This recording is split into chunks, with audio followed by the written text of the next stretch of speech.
Everyone, welcome back. आज मैं explain करूंगी कि drama love all play episode 6। तो चलिए शुरू करते हैं। एपिसोड की शुरुआत में कोच को दिखाया जाता है। ये सीन तब का था जब उन्होंने तायंग को सेव किया था। वो सोच रहे थे पास्ट की बात कि ताइजुन और जंगहवन उनके पास आए थे और वो दोनों बहुत ज्यादा रिक्वेस्ट कर रहे थे। जंगहवन बोलता है कि मेरी गलती है, तायंग को टीम से निकालने के लिए मैंने ऐसा किया था, आप प्लीज उसे सेव कर लीजिए। फिर भी वो नहीं मानते हैं। फिर जंगहवन बोलता है मैं आपकी सारी बातें मानूंगा और मैं प्रेसिडेंट को भी आपके खिलाफ कुछ भी नहीं बोलूंगा। फिर वो बोलते हैं सच में? वो बोलता है हाँ। फिर ताइजुन बोलता है आई लव यू। फिर जंगहवन भी बोलता है आई लव यू टू। फिर वो ना बहुत ज्यादा हैरान हो जाते हैं। फिर प्रेजेंट में वो बहुत हंसते हैं। यंगसिम और जंगहवन एक साथ थे। जंगहवन यंगसिम को बोलता है अब से तुम तायंग से थोड़ा सा अच्छे से बिहेव करना। वो बोलती है क्यों, क्या हुआ? तुम तीनों तो बहुत ज्यादा क्लोज थे, है ना, तुम, जुनियंग और तायंग। वो बोलता है हाँ। वो बोलती है कि क्या हुआ था? मुझे पता है उसने किसी को घूस नहीं दिया था, कुछ और बात थी। फिर जंगहवन बोलता है कुछ पर्सनल है, मैं नहीं बता सकता, लेकिन प्लीज उसे तुम अच्छे से ट्रीट करना। जंगहवन ने आज यूमिन को बुलाया था। आज उनकी डेट थी। यूमिन वेट कर रही थी और जंगहवन उसे कार से देख रहा था और हंस रहा था क्योंकि वो बहुत ही ज्यादा क्यूटनेस दिखा रही थी। फिर उसे एक मेल आता है और ये मेल थी जूनियंग की तरफ से। जूनियंग ने लिखा था कि तुम्हारा वीडियो मैंने देखा, मुझे लगा नहीं था कि अभी तक तुमने मुझे याद रखा। थैंक यू सो मच मुझे याद रखने के लिए, और बहुत फनी था तुम्हारा वीडियो, और मैं बहुत जल्द तुम्हारे पास वापस आऊंगी। इसके बाद वो बहुत ज़्यादा शॉक्ड हो जाता है। यूमिन आके उसे बुलाने लगती है लेकिन वो सुन ही नहीं रहा था। बहुत देर बाद सुनता है। जंगहवन एकदम चुपचाप रहता है, कार में भी और रेस्टोरेंट में भी। यूमिन फिर बहुत देर बाद बोलती है क्या हुआ, तुम ठीक तो हो ना? वो बोलता है हाँ मैं ठीक हूँ। फिर यूमिन पूछती है मैंने वो वीडियो देखा, वो लड़की कौन थी जिसके बारे में तुम बोल रहे थे, क्या वो मैं थी? वो बोलता है नहीं, मेरी एक्स गर्लफ्रेंड और मेरा फर्स्ट लव। फिर वो बोलता है पता है 3 साल से मैं उसे हर सोमवार को मेल करता था लेकिन वो कभी भी रिप्लाई नहीं देती थी, लेकिन आज उसने मुझे मेल किया है और उसने ये सब लिखा है। फिर यूमिन बोलती है तुम बहुत ज़्यादा बुरे हो, तुम्हें पता है ना कि मैं तुम्हें कितना पसंद करती हूँ, और तुमने भी मुझे यहाँ पे आज डेट पे बुलाया, मुझे लगा कि तुम भी मुझे बहुत पसंद करते हो, लेकिन आज तुम आके बोल रहे हो किसी और लड़की के बारे में, मुझे कैसा लगेगा? फिर वो बहुत ही गुस्से से जाने लगती है। वो बोलता है खाना तो खा के जाओ। फिर वो चिल्ला के बोलती है मैंने नहीं मांगा था तुमसे कोई भी मील, तुम खा लो चुपचाप। तायंग और ताइजुन शॉपिंग करने गए थे। ताइजुन के घर में कोई भी जरूरत की सामान नहीं थे, इसीलिए तायंग खरीद रही थी। ताइजुन सब कुछ 2-2 खरीद रहा था। तायंग पूछती है 2 क्यों? वो बोलता है जब तुम मेरे साथ रहोगी इसीलिए, और हाँ तुम मेरे साथ जब चाहो आ सकती हो, लेकिन देर मत करना, जल्दी से मेरे पास आ जाना। फिर वो बोलती है क्या ये मुझे सेड्यूस करने की कोशिश कर रहा है? फिर वो बहुत ज़्यादा घबरा जाती है। फिर दोनों जाने लगते हैं। ताइजुन बोलता है कल मैं तुम्हें घर से पिक करने आऊँगा सुबह। वो मना करती है लेकिन वो बोलता है नहीं मैं आऊँगा। अर्ली मॉर्निंग में ताइजुन बहुत ही ज़्यादा प्रैक्टिस कर रहा था और वीडियो कॉल में वो कोच को भी दिखा रहा था। कोच खुश होते हैं और उनकी नींद भी खराब हुई थी और ताइजुन बहुत ही ज़्यादा जोश में था और खुश था। जूनियंग ने ताइजुन को मैसेज किया था कि मैं जिंदा हूँ, चिंता मत करो, इतनी जल्दी मैं नहीं मरूंगी, और मैंने इन 3 सालों में ना बहुत पैसे कमाए हैं, सब कुछ तुम्हें दे दूंगी, डोंट वरी, और मॉम डैड का ना ख्याल रखना, और मैं बहुत जल्द आऊंगी, तुम टेंशन मत लेना। ताइजुन मैसेज पढ़ के खुश होता है। तायंग सुबह बहुत ही हड़बड़ी में घर से निकलती है और उसके फादर बोलते हैं खाना तो खाते हुए जाओ। वो निकल के ताइजुन को ढूंढने लगती है, बोलती है वो कितना बुरा है, बोला था वो आएगा लेकिन नहीं आया। फिर वो पीछे से आके उसे डराता है और फिर वो उसे बहुत ज़्यादा डांटती है कि तुम इतना क्यों प्रैंक करते रहते हो हमेशा। वो साइकिल चला के जाती है और उसे पीछे पीछे भगाती है बहुत ज़्यादा। वो बोलता है मैंने बहुत प्रैक्टिस किया है सुबह, प्लीज़ मुझे लिफ्ट दे दो। वो बोलती है नहीं मिलेगा।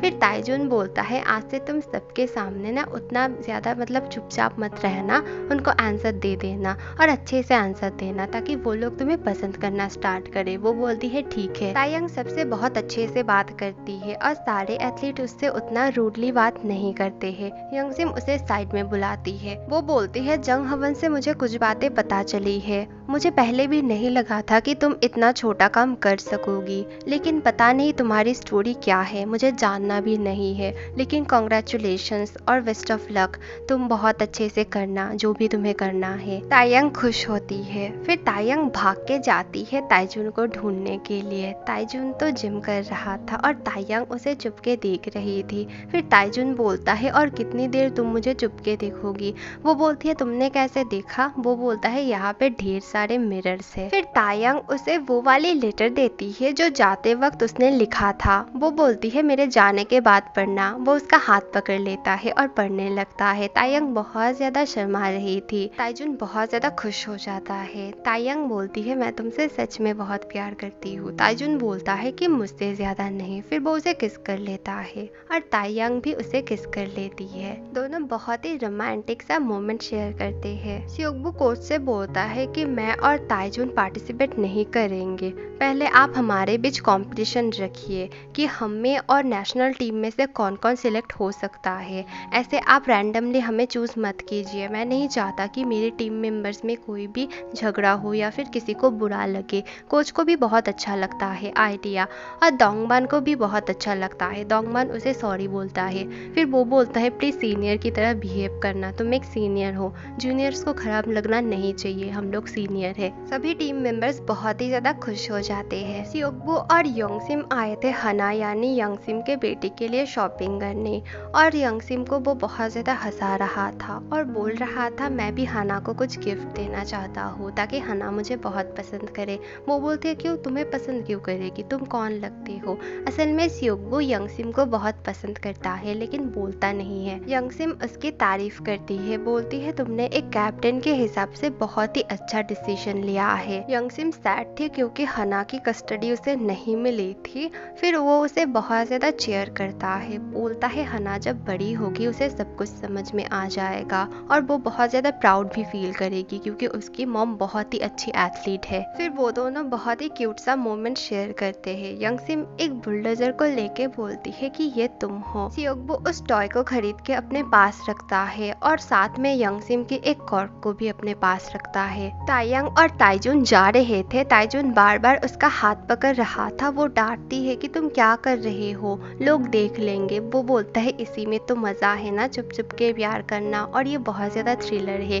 और वो बहुत ज्यादा चिपक रहा था और वो हटा रही थी। तायंग को तो रात में नींद ही नहीं आ रही थी। फिर तायंग और ताइजुन दोनों ही बहुत ज्यादा हड़बड़ी में थे और बहुत ज्यादा रेडी हो रहे थे, क्या पहनेंगे, क्या शूज पहनेंगे। फिर बहुत टाइम लगाते हैं बाथरूम में दोनों ही हेयर वॉश करने में, नहाने में, और बाहर से लोग चिल्ला रहे थे कि बाथरूम को छोड़ो हमें चाहिए। दोनों रूम से निकलते हैं और दोनों बात करने लगते हैं। दोनों ही बोलते हैं हमें रात को नींद नहीं आई। तभी सारे एथलीट आते हैं और दोनों ही भागने लगते हैं। सारे एथलीट कंपटीशन के लिए जाते हैं जो होने वाला था नेशनल टीम के साथ। कोच सब लोगों को अच्छे से खेलने के लिए बोलते हैं और अलग अलग टीम में डिवाइड कर देते हैं। जो यंग एथलीट्स थे वो लोग बहुत डर रहे थे नेशनल मेंबर्स को देख के और वो अच्छे से खेल नहीं पा रहे थे। संगसेल तायंग की पार्टनर थी और वो बहुत ज्यादा घबराई हुई थी। तायंग उसे समझाती है वो बस नेशनल टीम के ही एथलीट है, ऐसा नहीं है कि वो बहुत ज्यादा बेटर है कि तुम डर रही हो, तुम अच्छे से खेलो।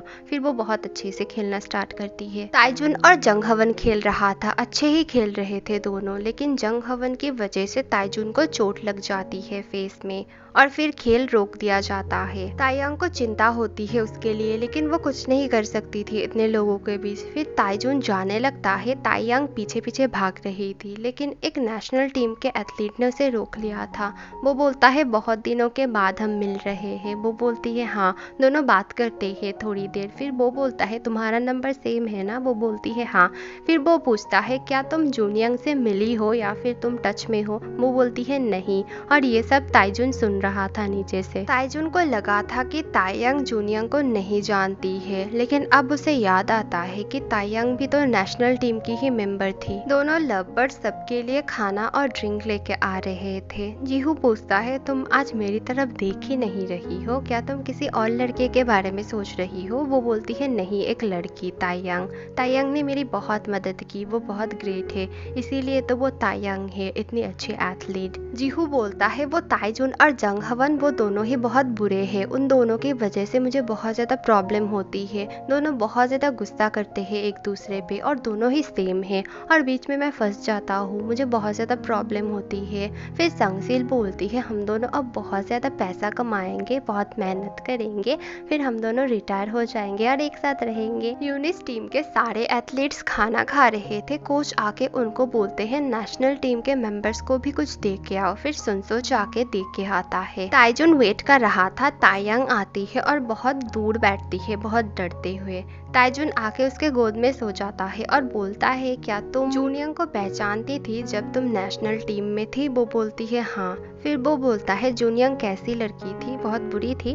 वो बोलती है नहीं, वो बहुत अच्छी थी, मेरे लाइफ की सबसे अच्छी एथलीट थी और मेरी बहुत ही अच्छी दोस्त थी और मैं उससे मिलना चाहती हूँ। ताइजुन बोलता है मैं भी उससे मिलना चाहता हूँ। यूनिस टीम और नेशनल टीम आमने सामने खड़े होते हैं बहुत तशन से और ऐसा लग रहा था कि बड़ा शरा कोई मैच होगा, क्योंकि वो लोग बहुत ज्यादा बात कर रहे थे एक दूसरे के ऊपर, बोल रहे थे कि अगर हार जाओगे तो रोना मत और जो हारेगा वो दूसरे को पिगी बैक देगा। और फिर वो लोग ना अपने अपने स्कीपिंग रोप निकालते हैं और ये सीन बहुत ही ज्यादा फनी था और मुझे लगा था कि शायद कोई बड़ा कुछ होगा। और ना फिर सबके ना पेट में दर्द होना शुरू हो जाता है और सब भागते हैं वॉशरूम की तरफ। जंग हवन बेचारे से तो हिला तक नहीं जा रहा था, मुझे इतनी हंसी आ रही थी, अभी भी मैं हंस रही हूँ, मतलब रिकॉर्ड भी नहीं हो रहा है मुझसे। फिर तायंग को दिखाया जाता है, वो ताइजुन के मुंह में ना ब्रेड ठूस रही थी, बोल रही थी तुमने भी वो पॉइजन वाला बर्गर खाया है और तुम्हें अब निकालना पड़ेगा और खाओ, और वो खिलाते ही जा रही थी। ताइजुन पूछता है तुमने भी तो वो बर्गर खाया था? वो बोलती है भगवान की कृपा से मुझे ऐसा पेट मिला है ना, मैं गार्बेज भी डाइजेस्ट कर सकती हूँ।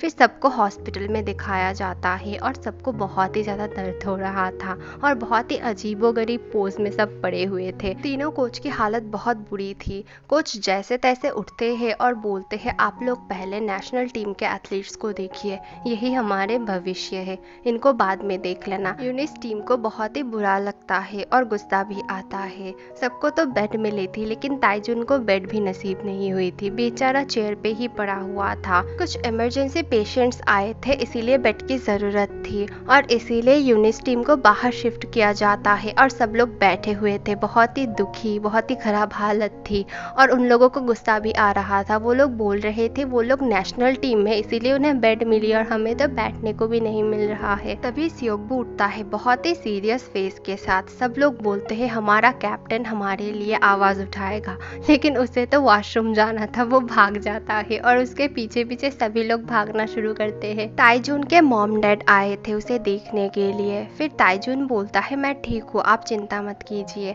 और फिर वो बोलता है जूनियंग ने मैसेज किया था, वो ठीक है और वो वापस आने वाली है। फिर उसकी मॉम बहुत ज्यादा रोने लगती है। ताइजुन पैसे नहीं लाया था इसीलिए वो जीहू से पैसे लेता है और मॉम डैड को देता है। फिर वो अपने मॉम को चुप कराता है और उसके डैड बोलते हैं हमारे पास हमारा बेटा है, फिर भी तुम मुझसे प्यार नहीं करती हो, हमेशा जूनियंग के लिए ही बोलती रहती हो। फिर वो बोलती है सॉरी बेटा, मुझे माफ कर दो। वो बोलता है नहीं ठीक है, जूनियंग बहुत अच्छी है और आप लोग भी। फिर वो लोग चले जाते हैं। तायंग बैठ के मजे से रैमेन खा रही थी और बोल रही थी कि तुम लोग कभी भी मुझे खाने में नहीं बुलाते हो तुम लोगों के साथ, इसीलिए तुम लोगों की तबीयत खराब हो गई है। और फिर वो खाने लगती है और डोरबेल बजती है। वो जाके देखती है ताइजुन आया है। वो बोलती है तुम्हें इतनी जल्दी डिस्चार्ज मिल गया है? वो बोलता है नहीं, मैं तो भाग के आया हूँ तुम्हें देखने के लिए। फिर वो उसे हक कर लेता है और बेहोश हो जाता है। फिर तायंग उसे अंदर लेके लिटा देती है और उसकी होश आती है। वो देखता है कि वो कुछ ड्रॉ कर रही है। वो पूछता है तुम क्या कर रही हो? वो बोलती है मैं तुम्हारी ग्रेव ड्रॉ कर रही हूँ। और बहुत ही फनी सा ड्राइंग था एक बर्गर की। वो बोलती है बर्गर खा के अगर तुम मर जाओगे इसीलिए तुम्हारे लिए ये मैंने डिजाइन बनाया है, देखो। वो बोलता है मैं इतनी जल्दी थोड़ी ना मरूंगा, हमें अभी भी कितना कुछ करना बाकी है। वो बोलता है आ जाओ मेरे साइड में सो जाओ। वो बोलती है नहीं, ये हमारा ड्रोम है, तुम इतनी जल्दी इतने आगे मत जाओ। फिर वो साइड में बैठ जाती है और बोलती है तुम सैड मत रहना, तुम बहुत ज्यादा हैप्पी रहो। फिर वो बोलता है हाँ रहूंगा, तुम मेरे साथ रहना। वो बोलती है हाँ मैं रहूंगी। टाइजुन बोलता है तुम मुझसे हमेशा प्यार करना। वो बोलती है हाँ करूंगी और करती हूँ, तुम अभी रेस्ट लो। एपिसोड 6 यहीं पे खत्म होती है। अगली वीडियो बहुत जल्द आएगी, थोड़ा सा वेट करना। Thank you for watching, bye.